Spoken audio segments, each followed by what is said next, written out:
when New Zealand legend cricketer Nathan Astle gifted World Cup Man of Match check to Indian Pani Puri seller.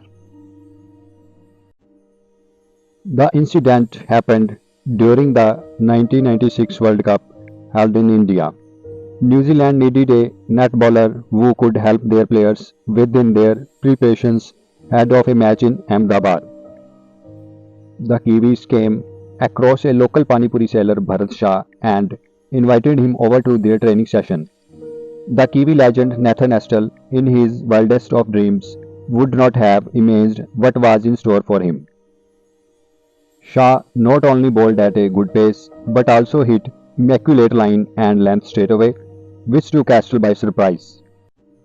Astle could not believe this guy was a Pani Puri seller, not a professional fast bowler.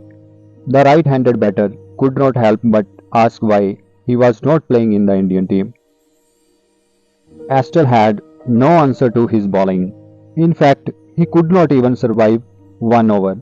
The first three balls he faced missed the timber by a whisker. By this time, the seeds of doubts were sown, and all he could do was defend the next two deliveries. The sixth and final delivery was a pitch which rattled his woodwork. What happened to Astle in the nets was utter humiliation, but Astle was glad that it was not a real match. In fact, he went on to smash a brilliant 100 against a quality England pace attack, comprising Don Cock and Darren Gough, and won the Player of the Match award. Astle gifted the $1,000 check he had won to the Pani Puri seller who had humiliated him in the nets before the match. It was his way of saying thank you for his services.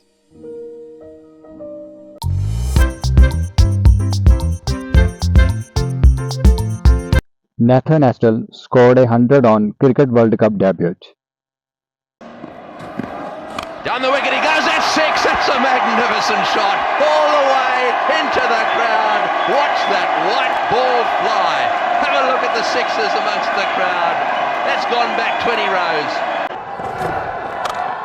It's a good looking shot. Chase for thought, that's beaten him. 4 runs. High percentage of Nathan Astle's runs. It's a lovely shot through the offside. Craig White's chasing, but he won't get anywhere near it. That's beaten him to the fence by 20 metres. Nathan Astle became the third New Zealand batsman to score 100 on the opening day of the World Cup and overall the 8th player in the World Cups. It's a lovely shot. Over square leg, 4 runs, too short from Gough. Well, Nathan Astle again has improvised here. That's through the offside for 4. Illingworth can't stop the stream of runs. He's whacked that one, that could be 6, it's over the top again, you beauty, lovely straight hit down the ground. Ian Smith's out of his seat, lovely shot. Well, that's brilliant stuff, Tony. The New Zealanders have really set this World Cup alight on the very first morning. Nathan Astle became the 5th New Zealand batsman to score 100 against England in one-day internationals. It's well pitched up, you don't pitch him up to him, he smashed that one away. This is the quick outfield, Atherton won't get there, it's 4. New Zealand are playing beautifully, they've settled into this World Cup and they're on their way. Well, nicely played by Astle once again. Oh, he's dived over the top of it, and that'll go out to the fence for 4. Well, he gave it the Harbour Bridge, didn't he?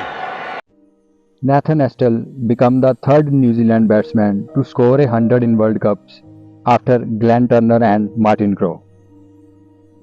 It's off the edge, through where first slip would have been. Stewart trying to cut it off. There may be a question whether he was... There it is, the first century of the World Cup for Nathan Astle.